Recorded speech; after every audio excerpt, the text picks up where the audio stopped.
Diyos 2025 sa Cebu City. Dumating ang grupo ni Brother Jared Almasora upang makipagdebate at makipagdiskusyon kay Pastor Doan sa tinatawag na sektang The Way of Truth. At dito natin makikita ang kanyang pag-amin na si Santa Maria pala ay ina ng Diyos ayon sa Biblia. 4 ng Galacia. Ano tawag mo kay Santa Maria ngayon ang pinanganak niya Diyos? Okay. Ina ng Diyos o ina mo?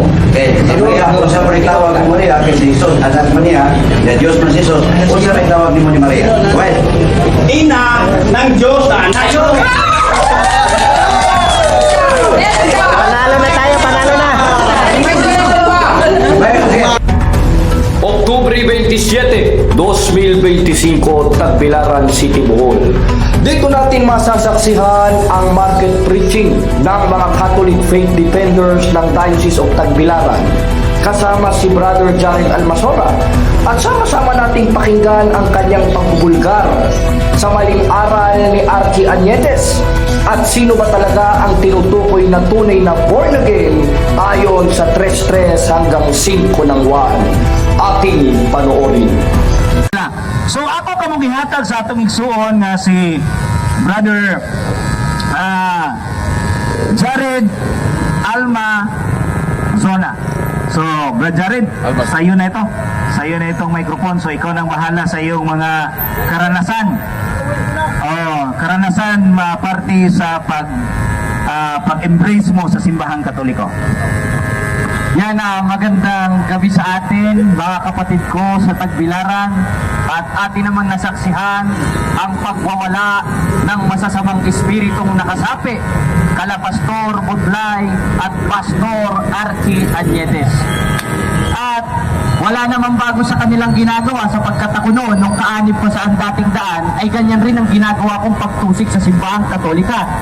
Katunayan, halos murahin ko lahat ng Catholic faith defenders nung ako'y bulag pa. Halos lahat ay inuusig ko, sinisiraan ko, na halos pumunta na sa mga oras na pumasok na ako sa kanilang simbahan at binuuan ko yung isang sacred images. Sapagkat nagawa ko yon sa hindi pagkaalam at kawalan ng pananampalataya, gaya ni Apostolo Pablo sa 1:13 ng unang Timoteo, na nabagamat ng una, ako'y naging mamuusog at manguusig, ngunit kinahabagan ako ng Diyos na hindi nangyari kala Pastor Archie Añetes na wala ng ibang ginawa kundi magsinungaling at magpakalat ng maling impormasyon. Sigaw ng sigaw, wala namang laman ng isinisigaw, asin lang, nirereklamo pa. Parang ayaw niya yata ng asin. Paano siya magluluto ng itlog niya? Ang tabang, iiwan siya ng asawa niya niyan. Bakit? Kasi pag hindi ka masarap magluto, magagalit sa'yo asawa mo. Ito naman si Archie Añetes, asin na lang, tinipid pa. Namahalan pa sa 30 pesos, tsaka 60 pesos. Paano magluluto ng itlog yan, tsaka adobo, walang asin, walang pampalasa yon. Kaya hindi na natin problema yon. Ang problemahin natin, yung panlolokong ginagawa nila at pagmamalasakit na ginagawa nila, nakala mong sila ang nasa katotohanan, na ganun rin ang ginawa ko. Pero ginagawa nila yon sa hindi pagkaalam at kawalan ng pananampalataya. Dominus Pastor míos es omniacuayo pues son habios y sentido oportunidad para los conscientes sa Salmo 5 edition today at Israel miyam. Yes, bro. Praise the Lord all the time. Ayan, yan yes. Kaya, mas mabuti pakinggan natin at tama ba ang kanilang claim na sila'y born again Christian. Bago tayo makapagpasimula, sa mga hindi po nakakakilala sa akin, ako po ay dating nakipagdebate dyan kay Bro Paul Alima at sinubukan kong gibain ang dogma ng simbahan na si Santa Maria na mapatunayan ko ay hindi ina ng Diyos. Iyon, sa awa tulong ng Diyos, nabuhayan ako, nawala yung pagkabulag ko sa mata, sila Archie Añetes at Pastor Butlay na lang talaga yung hindi natatanggalan ng bulag sa mata. Bakit? Kung hindi man sila bulat, nagpubulat-bulakan na lang sila. Niloloko na lang nila ang kanilang sarili. Kaya makikita natin, sisigaw sila doon, tapos pupunta naman doon, meron silang mga microphone, pag tinatanong mo, ayaw naman magpatanong, sumasapaw ng sumasapaw, kamangmangan yung ginagawa niyo mga pastor na yan. At ang kamangmangan sa 24:9 ng Kawikaan, kasalanan. Kaya hindi alam nila Pastor Archie Añedes na once na mangaral sila, nagkakasala sila. At self-proclaim ang ginagawa nila at ang itinuturo nila na sila daw ay born again Christian. Sila daw ay nabago. Kung talaga sila ay nabago, ba't nagre-reklamo sila sa presyo ng asin? Diba? Asin lang yan, ha? Paano pa kaya pagpigas ang nagtaas? Baka mamaya magprotesta na dito yan, dala-dala yung mga miyembro niya. Kawawa naman tayo mga kapatid. Kung ito lang mga tao na ito, nasa katinuan, hindi ito magre-reklamo sa presyo ng asin eh. Pinuhin mo, asin lang nagreklamo? Paano kaya magluluto ng itlog ito mamayang gabi? Nagmamadali eh. Kinausap ko eh. Uwi na kami, brother. Bakit? Pastor Archie, magluluto pa kami eh. Ano kaya klase ng lulutuin nila mamaya eh? Namamahalan sila masyado sa asin. Baka naman mamaya asukal lang ilagay sa itlog. Pancake naman na yun. Hindi na pang ulam yun, pang merienda na yun. Alas 7 na eh. Hindi na merienda, hapunan na ngayon eh. Talagang baliktad ang utok nito ni Archie Añedes at Darwin Butlay. Talagang mayroong espiritu ng kaguluhan sa kanilang pag-iisip sapagkat ang kanilang ginagawa hindi nasanggaling sa Diyos kundi gawa ng laman na sa demonyo at makaimpyerno gaya ng pagsisinungaling sa 8:44 ng Juan at 5:19 ng Galacia na kanilang ginagawa sa tagbilaran kada linggo, Lunes, Martes, Miyerkules, Huwebes, Biyernes hanggang Sabado. Kaya sa awa tulong ng Diyos, paubos na ang kanilang mga miyembro sapagkat nabubulgal ang kanilang mga maling aral. At isa sa ibubulgar natin na si ito bang si Archie Añedes ay totoong mga born again? O sino ba ang mga totoong born again ayon sa Biblia? Ngayon, isa sa mga binabasa ng mga born again na ito at ni Pastor Archie Añedes ayon 3:5 ng Juan, sila daw ito, sila. O basahin natin kapatid na TV. 3:5 ng Juan. Katotohanang sinasabi ko sa inyo, maliban ang tao'y ipanganak sa tubig at spirito, ay hindi siya makapapasok sa kaharian ng Diyos. At ang sabi naman sa 5:5 ng Juan, maliban ang tao o sa King James Version, unless the man to be born again. Kaya ang akala nila Archie Añedes, tunay na born again na sila. Hindi porket dyan lang sa Panglao, naglubluban sila dyan, na malawakang bautismo daw, pinanganak na daw sila sa tubig at spirito. Tanong, sino ba yung tunay na mga ipinanganak sa tubig at spirito at sino ba yung subject of the sentence na sinasabing born again o ipinanganak sa tubig at spirito na bago ayon sa konteksto ng kanilang binabasa sa 3:5 hanggang 3:6 at 5:5 at 3:4 ng aklat ng Juan na isinulat ni Apostol Juan. Unang-una, napakalinaw, katotohanan sinasabi ko sa inyo, maliban ang tao, ipanganak sa tubig at espiritu, ay hindi siya makapapasok sa kaharian ng Diyos. Ngayon, kailangan natin malaman, ano ba yung subject of the sentence na pagkapanganak sa tubig at espiritu para maging born again tayo? Ito ba yung pagpasok dun sa sekta na nirehistro ni Mr. Archie Añedes na halos ngayon paubos na? At sa sobrang paubos niya at wala na siyang makampihan, nakipag-connect siya dun sa isa pang pastorato na si Darwin Butlay na halos maging magkamukha na sila at magtatay. Ngayon, nakikita natin ang kabulaanan nila at pangluloko nila sa kapwa-tao na dun pa lang sa mga talatang binabasa nila, hindi na applicable sa kanila. Bakit? Dahil kung talagang totoong pinanganak ka sa tubig at spirito, nakita mong mali ang pananampalataya ng kasama mo, lalayuan mo! Bakit? Kay Archie Añedes, dapat ang pagsamba, Sabado. Kay Darwin Butlay naman, dapat ang pagsamba, Linggo. Biruin mo, nagsama yung dalawa, magkalaban. Hindi nga sila yung tinutukoy sa 3:5 ng Juan na totoong sumunod sa isinulat ni Apostol Pablo sa unang Tesalonica 5:22 na layuan ng anyo ng masama. Dahil yung ginagawa nila, once na mag-connect sila at magkampihan sila, pakikiapid sa Espiritu Santo yan. Mabigat na kasalanan yung ginagawa ng dalawang pastoratoy na yan. Basahin natin sa 21-25 ng Gawa. Ganito ang ating mababasa sa sulat ni Apostol Pablo. Tungkol sa mga bagay na isinusulat ko sa inyo, huwag kayong kakain ng mga hinandog sa Diyos-Diyosan at sa dugo, at huwag kayong makikiapid saan? Pakikiapid sa Espiritu Santo. At isa sa uri ng pakikiapid sa Espiritu Santo, yung makipag-connive ka, makipagtulungan ka sa hindi mo kapananampalataya, lalo na kung sa pagsamba pa lang ay hindi na kayo nagkakasundo. Biruin mo yung dalawa, magkaiba yung pagsamba nila. Si Archie Añete, Sabado. Sabatista na yata ito eh. Tapos ito namang si Darwin Butlay, panglinggo. Ito pa lang eh. Makikita na natin panlulokong ginagawa nila dito sa Tagbilaran eh. Di ba? Kaya mga kapatid na mga Tagbilaran, huwag na tayo magpapaloko sa dalawang itlog na ito. Dahil silang dalawa naglolokohan. Hindi nila alam ang ginagawa nila sa isa't isa. Siguro magjowa itong dalawang ito eh, no? Kaya kahit magkaiba yung pagsamba nila, nagsasama sila, magkaangkas pa sa motor, siguro mamaya paglagpas dito, magkayakap na siguro yon. Pero balik tayo sa ating tema, mga kapatid.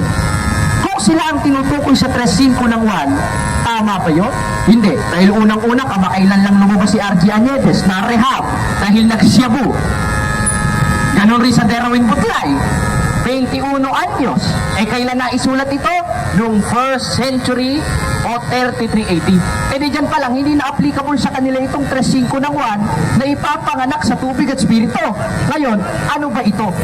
Basahin natin sa 22:16 ng Gawa na sinabi ni Apostolo Pablo, ganito ang ating mababasa. At narito, magtindig ka at ikay magbautismo rin. At hugasan mo ang iyong mga kasalanan na tumatawag sa kanyang pangalan. At yung sinasabi ni Apostol Pablo dito sa 22:16 ng Gawa, na tamang proseso ng paghuhugas sa kasalanan, ito yung bautismo o subject of the sentence na sinasabi ni Apostol Juan sa 3.5 ng 1 na pagkapanganak sa tubig at spirito. Sapagkat ang born again, bautismo, hindi simbahan na inirehistro sa Security and Exchange Commission na pinamumunuan ni Archie Añetes. Kaya mga kapatid, huwag kayong paloloko sa lalaki na yan at kung sa anak-anakan niya na si Darwin Butlay, sapagkat dito pa lang sa ating mga binabasang talata, nakikita na natin ang katotohanan na hindi talaga sila ang tinutukoy na mga ipinanganak sa tubig at spirito o born again sa 3.5 ng 1, sapagkat hindi naman simbahan yon. Parte ng gawain sa simbahan yon. Sakramento sa simbahan yon. Kaya pag sinabing sakramento o isang seremonya na ginaganap sa isang simbahan, hindi simbahan yon. Parte lang ng simbahan yon. At pag sinabing parte, gawain at seremonya sa isang simbahan yon, gaya ng pagbabautismo o pagkapanganak sa tubig at spirito, hindi mo na kailangan irehistro sa Security and Exchange Commission yon. Kaya ng ginawa ni Pastor Archie Añetes. Kaya malaking panluloko ang ginagawa niya sa ating mga taga-Tagbilaran. Kaya huwag kayong paloloko. Pag nakita nyo dyan, paalisin nyo. Doon kayo pumesto. Pag nakita nyo naman doon, paalisin nyo dahil panlolokong ginagawa niya. Sapagkat ginagawa niya yon para makakuha ng miyembro. Sapagkat pinagpauna na ni Apostol Pablo sa 4:17 ng Galacia, may nagmamalasakit o nagmamalasakit sa inyo, hindi sa mabuting akala, subalit ang ibig nila, ihiwalay kayo. Saan? Doon sa simbahang itinayo ni Kristo noong 1st century na ayon sa referensya, ayon sa Biblia, ayon sa kasaysayan, kaya ng ating mababasa sa Broiler Encyclopedian Book of Acts, page 287, so volume, anong volume yan? Ano ganyan? Volume 16, The History of the Roman Catholic Church began in Upper Room in Jerusalem. Hindi naman pala sa Pilipinas. Gaya ng ginawa ni Archie Añetes na nag-umpisa sa Pilipinas pagkatapos niyang makawala sa kulungan. Anong sabi? In Jerusalem almost 2,000 years ago, about 120 persons were gathered. There the church described that the society which Jesus Christ found. Alin? Ang Catholic Church. At isa sa part ng Catholic Church o isa sa seremonya na ginagawa sa Catholic Church na itinayo ni Kristo noong unang siglo ay yung pagbabautismo. At yung pagbabautismo sa 3.5 ng 1, yun ang tinatawag na pagkapanganak sa tubig at espiritu na ikapagpapahugas ng ating kasalanan ayon sa 22:16 ng Gawa. Ibig sabihin, yung tunay na born again, yung napautismuhan. Tanong, saan? Ayon sa 28:19 ng Mateo, sa pangalan ng Ama o kung nasa ng pangalan ng Ama, nasan ba? Basahin natin ang 12:5 ng Deuteronomio. kundi sa dakong pipiliin ng Panginoon yung Diyos sa lahat ng mga lipi na paglalagyan ng kanyang pangalan sa makatwid bagay sa tahanan ni Archie Añedes sa Panglao. Ganun ba? Wala naman tayong nabasa nun eh. E di hindi sila yon. Ulitin natin ang basa. Kundi sa dakong pipiliin ng Panginoon yung Diyos sa lahat ng mga lipi na paglalagyan ng kanyang pangalan sa makatwid bagay sa kanyang tahanan. Ibig sabihin, kailangan nating mabautismohan kung nasan ang pangalan ng Ama, Anak, Espiritu Santo, na ayon mismo sa 12.5 ng Deuteronomio, yun ang tahanan ng Diyos at kahit kailan hindi itinayo sa Pilipinas yun. At merong isinugo na tinatawag na Archie Añedes na maski mo sa asin nagre-reklamo. Dahil ni isang apostol, walang nagreklamo sa asin. Bakit? Eh dapat ka tinatanggap na may pagpapasalamat yun eh. 4.4 ng unang Timoteo, 15.11 ng Mateo, sapagkat hindi lang naman pinapasok rin sa bibigyan. Alangan naman sa ilong ni Mr. Archie Añedes yan, ako mukha namang masama yata yun. Hindi na asin yun. Okay na yun. Eh kaya, pag-isip-isipan natin mga kapatid, pagpulay-pulayan natin, dito pa lang sa mga talata na ito, na mahilig nilang basahin, eh nabubulgar na ang kanilang mga maling turo at maling aral. Bakit? Dahil ang sabi sa 4.4 ng unang Timoteo, yung mga nilalang o yung mga pagkain, dapat tinatanggap na may pagpapasalamat. Si Archie Añedes, asin pa lang, hindi na tinatanggap na may pagpapasalamat. Nagsisisigaw-sigaw dito, may hawak na mikropono, nagre-reklamo. Ay naku, Archie Añedes, talagang kakontra ka ng mga apostol. Tinan mo, vulgar ka dito. Ngayon, kung dapat tayo mabautismoan dun sa kanyang tahanan, at yung bautismo ay yung ikapagpapahugas ng ating kasalanan at siyang magiging, kumbaga, susi para ipanganak tayo sa tubig at spirito sa 3.5 ng 1 o born again, ano ang tahanan ng Diyos na yon? Basahin natin sa 3.15 ng unang Timoteo. Ngunit kung ako'y magluwat ng mahabang panahon ay upang maalaman mo na kung paano sa mga tao na dapat ugaliin sa bahay ng Diyos na siyang iglesia ng Diyos na buhay. Ibig sabihin, yung bahay ng Diyos na doon dapat tayo magbautismo, na pag nabautismoan tayo, magiging born again tayo, yung pala yung bahay ng Diyos na tinatawag na iglesia ng Diyos na nangalat sapagkat ang utos ni Kristo sa 28:19 ng Mateo, yumaon sa bawat bansa, kaya nakapunta sa Roma, kaya ang pate ni Apostol Pablo sa mga taga-Roma, sa 16 ng Roma, mangagpatian kayo ng mga banal na halik, pinapati kayo ng mga iglesia ni Kristo. Kaya naging mga, o in King James Version is plural, which is churches, sapagkat nangalat. At yun ang subject of the sentence sa 9:31 ng Gawa sa original na salin na Ecclesian Catholicos, means universal, means Catholic Church. Ibig sabihin, yung sambahayan ng Diyos na tinawag na iglesia ng Diyos na doon dapat tayo ipanganak sa tubig at spirito at mabautismoan para maging born again, yung pala ang simbahang Katoliko, Apostoliko, Romano na itinayo ng ating Panginoong Jesucristo. Kaya dyan pa lang, nakikita na kung sino yung tunay na born again. Hindi yung itinayo sa Pilipinas na merong suko na nagre-reklamo sa presyo ng asin na si Archie Añedes, na nagsisisigaw-sigaw na wala namang laman, na wala nang ibang ipangaral kundi paninira sa simbahan sapagkat sira ang tuktok ng pastor na yan ayon sa Biblia sapagkat bulag na ayon mismo kay Apostol Pablo sa 4.4 ng 2 Korinto. Kaya ngayon, nasubok na natin. Nasunod na natin ang 4.1 ng unang 1. Alam nyo na gagawin nyo mga kapatid na mga taga-Tagbilaran. Pag nakita nyo kumatok sa bahay nyo yan, nakita nyo nangaral, paalisin nyo yan. Sapagkat pangluloko ang ginagawa niyan sa kapwa-tao, lalo na dito sa Bohol. Pangluloko ang ginagawa niyan.